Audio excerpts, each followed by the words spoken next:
साल है 2008। उस टाइम पर मेरे मम्मी या मेरे पापा कोई भी अगर कैंटीन में जाया करता था, क्योंकि वहाँ पर सामान सस्ता मिलता है, तो मेरे लिए ना वो एक टॉर्नवीटा या beast, secret of my energy ऐसे डब्बे जरूर लेकर आते थे जिनको दूध में घोलकर पिया जाता है। एंड मेरे मम्मी पापा ही नहीं, इवन मेरे दादा भी, जो कि ऑलमोस्ट 2 जनरेशंस को बड़ा होते हुए देख चुके हैं अपनी नज़रों के सामने, वो भी मेरे लिए ये दूध में घोलने वाले चीनी के पाउडर्स लाते थे। अब आपको ये सोचना पड़ेगा कि कोई भी दादा, बाप या माँ अपने बच्चे का गलत नहीं सोच सकता। फिर ये अपने बच्चों को चीनी का पाउडर क्यों देते थे दूध में घोलने को? क्योंकि इनका ब्रेन वॉश किया गया था। इनको ऐसा फील करवाया गया था इन एड्स के द्वारा कि एक डब्बा जो है वो आपकी ब्रेन पावर के लिए बनाया गया है। एक डब्बा जो है वो बड़े बड़े क्रिकेटर्स की सीक्रेट ऑफ एनर्जी है, सीक्रेट ऑफ आर एनर्जी। एक डब्बा जो है वो दूध ना जब उबल जाता है, उसके सारे के सारे न्यूट्रिएंट्स मर जाते हैं, तो वो डब्बे का एक चम्मच डाल दोगे तो सारे न्यूट्रिएंट्स वापस आ जाते हैं। और एक और डब्बा था जो कि क्लेम किया जाता था हाइट बढ़ाने के काम आता है, और ऐसा दिखाया जाता था आई एम अ चूपलान बॉय, जो बच्चा चूपलान का चुस्का मारता है वो लंबा हो जाता है। तो इस वे में हमारे पेरेंट्स को ब्रेन वॉश किया गया था, और हर एक फैमिली के लिए डिफरेंट डब्बा ये मार्केटिंग के द्वारा दिया जाता था। जिनको अपने बच्चे को एथलीट बनाना है, स्टेमिना की जरूरत है, क्रिकेटर बनाना है, उनको बीस्ट का पाउडर दिया जाता था। वेराज जिन पेरेंट्स ने अपने बच्चों को लंबा करना है, उन्हें चूपलान का पाउडर दिया जाता था। तो ये था पूरा का पूरा मैनिपुलेशन टेक्निक, जो कि सदियों से टीवी के माध्यम से की गई, ना ही हमारे पेरेंट्स की बट उससे पिछली जनरेशन हमारे ग्रैंड पेरेंट्स की भी। एंड हालात तो ऐसे थे कि एक टाइम पर मैं ये टोनवीटा का, बीस्ट का डब्बा मंथ में 3 खत्म करता था, क्योंकि ना ही मेरे पेरेंट्स मैनिपुलेट हुए थे और ग्रैंड पेरेंट्स, इवन मैं भी हुआ था। इवन मुझे बचपन में फील होता था वो विराट कोहली की, वो MS धोनी की एड्स देखकर जिसमें वो रनिंग करते हैं और पूरे 2 रन दौड़ लेते हैं, मेरे को भी ऐसा फील होता था ना कि अगर मैं ये बीस्ट का डब्बा पीऊंगा तो मेरा भी स्टेमिना बढ़ जाएगा। साथ ही मैं चूपलैन भी पीता था, मुझे ऐसा लगता था अगर ये पीऊंगा तो लंबा हो जाऊंगा। ये सारी बातें मैं 3rd-4th क्लास की बता रहा हूँ अपनी, बट इवन मैं भी इन चीज़ों से मैनिपुलेट था और घर पे जिद किया करता था कि मेरे को 3 डब्बे दो, 4 डब्बे दो, मंथ के 5 डब्बे दो। क्यों? मेरे को भी स्ट्रॉन्ग बनना है, एथलेटिक बनना है। अब देखो भाई, इन क्रिकेटर्स का तो कोई मान धर्म है नहीं। ये आज ही नहीं, आज तो गुटखा का कर रहे हैं, बैटिंग एप्स को प्रमोट कर रहे हैं, बेझिझक होकर कर रहे हैं इनको, जबकि लाखों लाखों लोग आइडल मानते हैं, अपना बाप मानते हैं, इनको अपना बच्चा मानते हैं, कुछ लोग इन्हें भाई मानते हैं। मतलब क्रिकेटर्स को इतना प्यार मिलता है, पर ये लोग 2 मिनट नहीं सोचते हैं बैटिंग ऐप, गुटके को प्रमोट करने से पहले। पर इससे भी घटिया काम जो ये कर रहे हैं ना, वो ये कर रहे हैं कि छोटे छोटे बच्चों को चीनी के डब्बे बेच रहे हैं, जबकि ये साल ऐसे ऐसे न्यूट्रिशनिस्ट रख के बैठे होते हैं कि जिंदगी में 1 चम्मच चीनी भी नहीं खाएंगे। एक एक कैलोरी, एक एक प्रोटीन का ग्राम ये ट्रैक कर रहे हैं, दुनिया का सबसे महंगा पानी पी रहे हैं, पर अपने ही देश के यूथ को चीनी के डब्बे खिलाते हैं, ये बिकवाते हैं ये। क्योंकि हमें तो ऐसा ही लगता है ना मैनिपुलेशन की वजह से कि ये क्रिकेटर बने इसलिए क्योंकि इन्होंने चीनी का डब्बा पिया है। अब तुम बोलोगे नहीं भाई, इतना गधा कोई नहीं। यू हैव टू अंडरस्टैंड, आज तुम ये चीज़ कह सकते हो क्योंकि इंटरनेट आ गया है, दिमाग तेज हो गया है, और तुम लोग कुछ गिने चुने लोगों में से हो जो अपने आप को शाना कह सकते हैं, उनको ज़्यादा दिमाग है। बट जो एवरेज इंडियन पॉपुलेशन है ना, आज भी उनको ये चीज़ें नहीं पता हैं। वो आज भी ये डब्बे अपने बच्चों को भर भर के लेकर आ रहे हैं, कैंटीन से लाते हैं, 100 रुपया सस्ता मिलता है। क्यों? क्योंकि उनको भी कहीं ना कहीं उम्मीद है कि ये चीज़ जैसे विराट कोहली को हेल्प की थी, MS धोनी को हेल्प की थी, तेंदुलकर को हेल्प की थी, हमारे बच्चे को भी करेगी। अब मैंने ये पूरी स्टोरी क्यों सुनाई? मेरे को इससे कोई फर्क नहीं पड़ता कि ये चीनी का डब्बा बेच रहे हैं, जो कि गलत है, बट आई डोंट बिलीव ये कभी चेंज होगा। बिक तो गैम्बलिंग एप्स भी रहे हैं, गुटखा भी रहा है, ये बिकने दो, समझदार जो है वो खुद कर लेगा कुछ। प्रॉब्लम ये है कि अगर आप other side of the picture देखोगे, यू विल नोटिस कि इंडिया में आज भी एक फैमिन चल रही है, भूखमरी चल रही है, कार्बोहाइड्रेट की नहीं, प्रोटीन की। ऑलमोस्ट हर इंडियन आज के टाइम अपना पेट तो भर लेता है, बट बहुत ही कम इंडियन है जो कि अपने दिन में इतनी प्रोटीन खा लेते हैं जितनी उनको मिनिमम चाहिए। एक 60 kg का इंडियन मैन जिसको 60 ग्राम प्रोटीन खानी चाहिए, वो गैसवट कितनी खाता है? 15-20 ग्राम, वो भी इनकम्प्लीट। ऐसी स्टेट्स भी हैं इंडिया में जहाँ पर दाल बनती है अगर, तो पानी इतना डलता है, दाल इतनी सी डलती है। जो वीडियो देख रहे हैं वो समझ जाएंगे मैं कहाँ की बात कर रहा हूँ। अब ये सोचो कि एक ऐसे देश में जहाँ पर प्रोटीन की कमी है, जहाँ पर प्रोटीन लोग खाते नहीं, जहाँ पर प्रोटीन खाने के लिए जो नॉलेज होनी चाहिए वो लोगों को है नहीं, जहाँ पर प्रोटीन को एक टैबू माना जाता है, प्रोटीन को स्टेरॉइड माना जाता है, प्रोटीन से टट्टे बड़े हो जाएंगे, गंज पड़ जाएगा, किडनी फेल हो जाएगी, बवासीर हो जाएगी, पैर बड़े हो जाएंगे, नाक से सीम आ जाएगा, और दुनिया में जितनी बीमारियां लगती हैं प्रोटीन से हो जाएंगी, ये मानसिकता है उस देश में। ये क्रिकेटर लोग चीनी के डब्बे बच्चों को बिकवाते हैं और फेक होप्स देते हैं। मतलब मैं आप लोगों को एक गारंटी देता हूँ कि जितनी चीजें क्रिकेटर्स बताते हैं ना और ये एड्स में बताई जाती हैं, इस डब्बे से ये होगा, एक से हाइट बढ़ेगी, एक से स्टैमिना, ये सारी चीजें इकलौती प्रोटीन करके दे सकता है। सारी, एक बच्चे को प्रोटीन अच्छी कर दो उसकी हाइट बढ़ जाएगी, एक बच्चे की प्रोटीन अच्छी कर दो उसका स्टैमिना एंड्योरेंस बढ़ जाएगी, एक बच्चे की प्रोटीन अच्छी कर दो उसकी ब्रेन पावर ज़्यादा बढ़ जाएगी, एक बच्चे की प्रोटीन अच्छी कर दो उसकी बॉडी में न्यूट्रिएंट्स ज़्यादा जाएंगे, उसकी बॉडी में एक इतना बड़ा न्यूट्रिएंट बहुत ज़्यादा जाएगा। तो जो डब्बे के क्लेम है ये एक्चुअली में डब्बे नहीं कर रहे हैं, ये प्रोटीन ही कर सकती है। अब देखो, इंडिया में प्रोटीन की कमी है ये तुम मान गए, क्रिकेटर चीनी का डब्बा बेच रहे हैं ये भी तुम मान गए। नेक्स्ट पॉइंट ये है कि वे प्रोटीन जो है ना, वे प्रोटीन, ये मैंने अभी स्टोरी भी डाली थी, मैं रेगुलरली चैट मैक्स में पीता हूँ। हर बार कोई ना कोई एक आदमी आता है बोलता है वे प्रोटीन मत पी, जहर है। सबसे बड़ा श्राप इस दुनिया में, इतनी घटिया कोई चीज़ नहीं जितनी वे प्रोटीन है। तू गोलगप्पे खा ले, समोसे खा ले, तू टपरी की चाय पी ले, तू सिगरेट पी ले, दारू पी ले, पर वे प्रोटीन मत खाना, ये तो तेरे को मार ही देगी। ये बनाई मारने को जाती है, मतलब जो एक चम्मच पी लेगा मर गया। ये सारे कमेंट देखने के बाद मेरे ना दिल में मतलब एक दर्द सी होती है कि यार ये लोग कितना सही कह रहे हैं। यस, एक्चुअली में सही कह रहे हैं। 10th क्लास में मैंने पापा को बोला था कि पापा 1200 रुपये दो, तब मैंने वे प्रोटीन मंगानी थी, 1 किलो का डब्बा तब 1200 का आता था। ये मेरे सेम पापा हैं जो मेरे को मंथ के 4 डब्बे टॉन बीटा चूप्लान के पिला सकते थे। इन्होंने कहा था वे प्रोटीन मत खा, 1 किलो चिकन खा ले। अब देखो भाई, मैं वेजिटेरियन हूँ, मेरे से मांस ना कभी खाया है ना कभी खाया जाता है, मेरे को घिन आती है मांस से। तो मैं क्या करूँ, मैंने अपना सपना तोड़ दिया प्रोटीन ज़्यादा खाने का और मसल बिल्डिंग ज़्यादा करने का। मेरा पावर लिफ्टर बनने का शौक था उस टाइम पे, एंड मैंने क्या किया, मैंने कुछ भी नहीं खाया। अब दीवार पे सर मार के क्या फ़ायदा, मेरे पिताजी का मन बदलने वाला है नहीं, मुझे कुछ फ्यूचर में करना पड़ेगा। तो 10वीं क्लास से लेकर आज दिन तक मैं घिसता रहा। आज उस मुकाम पर पहुंचा हूं कि इनफ रोकड़ा है मेरे पास। तो आज मैं बेझिझक होके मसल ब्लेज का बायोजीम का प्रोटीन मंगाता हूं, कभी एज इट इज़ मंगाता हूं, कभी मसल ब्लेज का रॉ, एंड बेझिझक होके 3-4 चिम्मच खा जाता हूँ। मतलब बेसिकली 100 ग्राम प्रोटीन मैं अपनी वे प्रोटीन से पूरी करता हूँ। बाय द वे, मैंने एग्स भी छोड़ दिए हैं, मीट में खाता नहीं, तो I am completely pure vegetarian right now. इस पॉइंट में अगर मैं आपको एक टेक अवे दे सकता हूँ ना, तो वो ये है कि वे प्रोटीन फूड है। वे प्रोटीन पनीर के पानी को सुखाकर बनता है। तो जितने भी लोग ये कहते हैं कि भाई 4 चम्मच मत खा मर जाएगा, 2 मत खा मर जाएगा, 1 मत खा मर जाएगा, खा ही मत मर जाएगा, मैं आप लोगों को बताना चाहता हूँ, कभी आपने ये चीज़ ऐसी सोची है कि कोई पनीर का पानी पीने से मर गया हो, कोई पनीर खाने से मर गया हो? नहीं ना, it does not make sense. Same way protein है। काफ़ी लोगों को यही नहीं पता है, खासकर पिछली जनरेशन को, कि वे प्रोटीन एक केमिकल नहीं है जो लैब में बनता है। वे प्रोटीन, पनीर का पाउडर सुखा दिया गया तो वे प्रोटीन बन गई।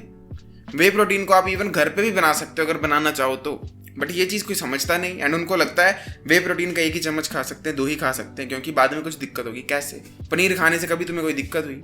हाँ, उल्टी जरूर आ सकती है, गैस जरूर ज़्यादा बन सकती है, बट क्या कोई बॉडी में साइड इफेक्ट हो सकता है? वे प्रोटीन और steroids are completely 2 different things, जो कि एवरेज बंदा कंफ्यूज करता आया है और करता रहेगा। और इसमें गलती एवरेज बंदे की नहीं है, इसमें गलती किसी भी मेरे पिता, तुम्हारे पिता जैसे आदमी की नहीं है। एंड इसीलिए मैंने पहले कहा कि हमारे पिता लोग सही कहते हैं, और ये जितने लोग कहते हैं ना कमेंट में वे प्रोटीन मत खाओ, ये भी सही कहते हैं, क्योंकि यहाँ पर सारी गलती गवर्नमेंट की है और इन वे प्रोटीन की कंपनीज की है। गवर्नमेंट की कैसे है? गवर्नमेंट की इसलिए क्योंकि उनको फ़र्क ही नहीं पड़ता कि वे प्रोटीन या प्रोटीन इन जनरल की मात्रा आम जनता में बढ़नी चाहिए या नहीं। उनके लिए अगर लीस्ट ऑफ द कुछ कंसर्न है तो वो डाइट है इंडियंस की।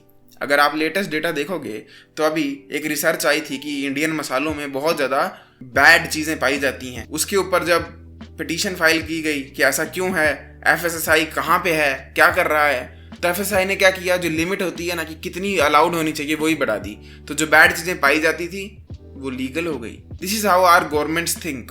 किसी भी गवर्नमेंट की बात कर लो, इलेक्शन सीजन है, आप लोग सोचोगे मैं किसी पर्टिकुलर पार्टी की बात कर रहा हूँ, सब के सब चोर हैं साले, किसी को डाइट से फ़र्क नहीं पड़ता। तो जो देश की सरकार मसालों का परवाह नहीं करती है, तुम्हें लगता है वो प्रोटीन की परवाह करेगी? तुम्हें लगता है उनको फ़र्क भी पड़ता है कि कैसे चीनी के डब्बे फॉल्स एडवर्टीजमेंट के रूप में बढ़ाए जा रहे हैं? मतलब खुद सोचो यार, चीनी के डब्बे से किसी का स्टैमिना बढ़ सकता है? चीनी के डब्बे से किसी की हाइट बढ़ सकती है? नहीं ना। कोई रोक रहा है उनको? नहीं ना, कुछ नहीं हो रहा। बचपन से हम देख रहे हैं, नॉर्मलाइज्ड है हमारे लिए। एंड सेकंड रीज़न है वे प्रोटीन की कंपनीज खुद। इनसे डम्ब लोग मैंने कोई नहीं देखे। मैं मसल ब्लेज को ओपनली कॉल आउट कर रहा हूँ, एज इट इज को ओपनली कॉल आउट कर रहा हूँ। ये इतनी अच्छी प्रोटीन बनाते हैं, इतने अच्छे लैब टेस्ट रिजल्ट आते हैं, कंप्लीटली हेल्दी हैं, इनमें ना हैवी मेटल्स होते हैं ना कुछ, और एज इट इज चलो फिर भी थोड़ा सा सही है। बट ये बाकी कंपनीज जितनी है ना, ये इतने रोइड अप एथलीट्स को ऐड में लेते हैं, इतने इतने बड़े मसल्स वाले अनहेल्दी लुकिंग पीपल को अपने ऐड में लेते हैं जिनका दिल कभी भी फेल हो जाएगा, एंड ये एक्सपेक्ट करते हैं कि जो आम जनता है वो ये सप्लीमेंट देखकर स्टेरॉइड ना समझे। ऐसा कभी हो सकता है? खुद सोचो ना, क्यों ये टोन वीटा चूपलैन जैसी कंपनीज ये रेस को जीत रही हैं सप्लीमेंट इंडस्ट्री की? क्योंकि वो लोग अपनी ऐड में एथलीट्स को दिखाती हैं, वो लोग अपनी ऐड में नॉर्मल लोगों को दिखाती हैं, और वो ऐसे शो करते हैं कि ये हर एक बंदे को कंज्यूम करना चाहिए। वेराज ये प्रोटीन की कंपनीज अपने डब्बों को ऐसे प्रमोट करती हैं जैसे कि ये सिर्फ स्टेरॉइड वालों के लिए है, या फिर स्टेरॉइड एथलीट्स को दिखाती हैं सामने जिनके इतने इतने बड़े मसल हैं, जिस वजह से आम बंदे के दिमाग में ये सिग्नल जाता है कि अगर ये कंज्यूम किया तो ऐसे बन जाओगे। और ऐसा बंदा तभी बनता है जब स्टेरॉइड यूज करता है, विच मीन्स आम बंदे को लगता है वे प्रोटीन स्टेरॉइड है। एज इट इज फिर भी चलो जडेजा जी को यूज कर रही है, बट उस लेवल पे नहीं किया जा रहा है जिस लेवल पर ये चूपलैन बीस्ट यूज करते हैं। क्यों? I don't know. मैनिपुलेट तो टोन वीटा वाले भी कर रहे हैं, चूपलैन वाले भी कर रहे हैं। अगर MuscleBlaze as it is थोड़ा मैनिपुलेट कर दे आम जनता को ये शो करने में कि प्रोटीन हेल्दी है, ये लोग बताएं कि बच्चों को प्रोटीन दो हाइट बढ़ेगी, बच्चों को प्रोटीन दो दिमाग बढ़ेगा, स्टैमिना बढ़ेगा, तो क्यों ना पेरेंट्स लें। पर या तो इनको मैनिपुलेट करने नहीं आता है, या फिर इनकी इतनी बड़ी कंपनी है, मैं गधा हूँ, मुझे नहीं पता, मे बी कोई सोच समझ के डिसीजन ले रहे हैं, आई डोंट नो। बट मेरे को तो यही लगता है कि अगर मेरी प्रोटीन की कंपनी होती तो मैं छोटे बच्चों को टारगेट करता, जैसे ये टोन वीटा चूस्ट बीस्ट चूपलैन, इन्होंने मेरे पिता और मेरे दादा को मैनिपुलेट किया कि हर बच्चे को ये देना चाहिए। इतना मैनिपुलेट कर दिया कि ये जो डब्बे हैं ये 430 रुपए किलो आते हैं, तो ये 3 ले देते थे मुझे मंथ के, जो कि बाय द वे सिर्फ चीनी है। मतलब ये 450 रुपए किलो की चीनी मुझे मंथ में 3 बार लेकर देते थे। पर at the same time even आज भी जब भी मैं वे प्रोटीन खाता हूँ, मेरे पापा की शक्ल में एक डर आता है। उनको मैं दिया एक डब्बा खरीद के कि खाओ, वो उसे खाते तो हैं पर फिर भी उनकी शक्ल में एक डर आता है कि कहीं मेरी किडनी ना फेल हो जाए। दिस शोज कितनी बुरी तरीके से वे प्रोटीन की कंपनीज फेल हुई है मार्केटिंग में, और कितनी अच्छे तरीके से ये जो चीनी के डब्बे बेचने वाली कंपनीज है सक्सेसफुल हुई हैं। मतलब खुद सोचो ना, इतनी महंगी 450 रुपए की चीनी मंथ में 3 बार पिलाने में मेरे पापा के मुंह में खुशी आती थी कि मेरा बच्चा लंबा होगा, दिमाग हेल्दी होगा, स्टैमिना बढ़ेगा। बट जब आज भी मैं ये डब्बे मसल ब्लेज का पीता हूँ या एज इट इज का पीता हूँ, उनके मन में एक डर आता है, एंड यहीं से सारी पिक्चर क्लियर हो जाती है क्यों प्रोटीन आज भी इंडिया में टैबू है। सारी की सारी गलती गवर्नमेंट और इन कंपनीज की है। ये गवर्नमेंट जो है फॉल्स एडवर्टीजमेंट के लिए रोकती ही नहीं, ये लोग 1-2 लूप होल निकाल लेते हैं एंड अपनी एड्स को कंटिन्यू रखते हैं। मतलब ये खुलेआम ये आइडिया प्रमोट कर रहे हैं कि चीनी का डब्बा लो जो चॉकलेट फ्लेवर का है और आपका बच्चा लंबा हो जाएगा। क्या क्या मजाक है ये। पर गवर्नमेंट वेरा है। दूसरी तरफ ये जो पाउडर वाली कंपनीज हैं जो कि प्रोटीन के पाउडर्स बनाती हैं, ये भी स्टूपिड है। इन लोगों को ऐड ही नहीं आती कराने, इतने इतने बड़े मसल वाले बंदों को चकरी हैं। मैं आपको फिर बता रहा हूँ, हमारे पेरेंट्स को हमसे कोई नफरत नहीं है, वो हमारा बेस्ट ही चाहते हैं। बट बात मैनिपुलेशन की है। मेरे दादा मेरे बाप को ये कंपनीज ने मैनिपुलेट इजीली कर लिया, जो बच्चों के लिए चीनी के डब्बे बनाती हैं। प्रोटीन की कंपनीज है ये कभी नहीं कर पाई, ना ये कर पाएंगे, इनके पास दिमाग ही नहीं है। एंड इस वजह से हमारे पेरेंट्स को ऐसा लगता है वे प्रोटीन स्टेरॉइड है, एंड वो चाहते ही नहीं कि हम स्टेरॉइड लें, क्योंकि उन्होंने तो अपनी जिम्मेवारी निभानी कि बच्चा हेल्दी रहे। पर अब उसमें उनकी क्या गलती कि उनको जो हेल्दी लगता है वो हेल्दी नहीं है, और उनको जो अनहेल्दी लगता है वो एक्चुअल में हेल्दी है। अच्छा, अब मैं एक डिस्क्लेमर देना चाहता हूँ कि मैंने वे प्रोटीन की तारीफ बड़ी कर दी है, बट 50% से ज़्यादा कंपनीज जो मार्केट में वे प्रोटीन बेच रही हैं ना, वो फेक बेचती हैं। अब देखो, फेक की 2 परिभाषा है। एक तो आपने वे प्रोटीन ली और उन्होंने उसमें आटा ही डाल दिया था, तो मतलब शरीर को कुछ फायदा नहीं हुआ, पैसे बर्बाद, वो फिर भी ठीक है। जो सेकंड केस आता है ना फेक वे प्रोटीन्स का, वो ये होता है कि उसमें बेटर रिजल्ट्स के लिए, या कभी कभी लोकल जिम वाले ये हरकतें करते हैं, मैंने एक्चुअल में देखा अपनी आंखों से। वो क्या करते हैं, स्टेरॉइड होता है डायनाबोल, वो वे प्रोटीन में मिक्स कर देते हैं। फिर क्या होगा, एक बच्चा लेगा और उसके इतने इतने मसल बन जाएंगे क्योंकि वो था स्टेरॉइड। उससे होगा क्या, वो बच्चा सोचेगा कितना प्यारा वे प्रोटीन का पाउडर दिया है। ऐसा केस बहुत ही डेंजरस है। तो पहला केस तो है कि कंपनी ने बनाया ही कूड़ा दिया है ऐसी बहुत कंपनीज, छोटे चसल्स नाम की कंपनी है, वो बनाती है ऐसा प्रोडक्ट, उनसे बच के रहो।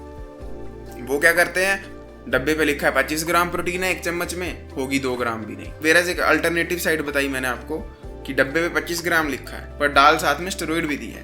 तो more than 50% of the companies जो है मार्केट में वो फेक हैं या यूजलेस हैं या वर्थ इट नहीं है या डेंजरस भी हैं। पर दैट बीइंग सेड, अच्छी कंपनीज भी हैं मार्केट में जो कि बहुत ही अच्छी क्वालिटी का इंटरनेशनल लेवल के स्टैंडर्ड की वे प्रोटीन बना रहे हैं। एंड अगर आप लोग चाहते हो ना कि कैसे पता करूं, क्योंकि भाई मैं किसी कंपनी का नाम इसलिए नहीं ले रहा हूँ पूरी वीडियो में, क्योंकि ये कंपनीज की दादागिरी चलती भाई। 5 मिनट में मेरे पे केस लगा देंगे एंड मैं पागल नहीं हूँ कि अपनी जवानी बर्बाद कर दूंगा 10 साल लंबा केस लड़ने के लिए, ठीक है।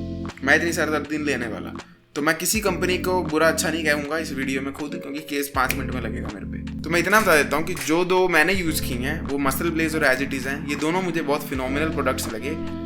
अब मुझे कैसे पता फिनोमिनल है, खा के तो नहीं लगता ना पता। और रिजल्ट की बात करें तो मेरी तो आज दिन तक बॉडी नहीं बनी, तो मुझे कैसे पता अच्छी है। देखो एक चैनल है ट्रस्टिफाइड, वो ना लैब रिपोर्ट खुद करते हैं, तो वो डिफरेंट वे प्रोटीन्स को चखते हैं, खुद लैब टेस्ट करते हैं, पता करते हैं उसमें क्या डला है। एंड वो बहुत ट्रस्टेबल बंदे हैं, मेरी गारंटी है इस चीज़ पर, क्योंकि उन पर बहुत सारी वे प्रोटीन की कंपनीज ने केस कर रखा है कि तू हमारे प्रोडक्ट को गलत मत बोल, ले पैसे ले ले या वीडियो डिलीट कर दे, पर वो पीछे नहीं हटते। तो आप जो भी वे प्रोटीन लेने वाले हो, आप एक बार उनके चैनल पे चेक कर लो कि उस वे प्रोटीन को उन्होंने कैसा कहा है, जो कंपनी क्लेम करती है वैसा प्रोडक्ट है या नहीं है। मतलब मैं बस इतना कह रहा हूँ कि कोई भी वे प्रोटीन लेते एक बार ट्रस्टिफाइड के चैनल पर देख लेना, उन्होंने रिव्यू जरूर डाला होगा। इवन वो बाकी सप्लीमेंट्स का भी डालते हैं, जैसे क्रिएटिन, प्री वर्कआउट्स वगैरह का, तो आप वो भी चेकआउट कर सकते हो। वो बहुत फिनोमिनल चैनल है अगर आपको अच्छा प्रोडक्ट लेना है अपनी हेल्थ के लिए। यहाँ चीनी का डब्बा जो कि 450 रुपये का आता है वो इजीली बिक जाता है। वे प्रोटीन आज भी जहर माना जाता है, तो हम इसका क्या कर सकते हैं। और अगर आप मेरे तरह कंडीशन में हो कि माँ बाप वे प्रोटीन लेने नहीं देते तो क्या करें। वेल, आप लोग अभी रियल फूड को कंज्यूम ज़्यादा से ज़्यादा कर सकते हो। तो अगर आप लोग भी देसी फूड से अपनी प्रोटीन की रिक्वायरमेंट पूरी करना चाहते हो तो make sure check out my ChatMax course. उसमें ना मैंने पूरी डाइट की सेक्शन बनाई है और उसमें पूरा समझाया कि कैसे आप बिना वे प्रोटीन के भी अपनी डाइट में प्रोटीन पूरी कर सकते हो अच्छे सोर्सेज से। Thank you for watching this video. Please share it as much as possible. I'll see you next time. Till then, as usual, treat everyone. जागते रहो। वाह।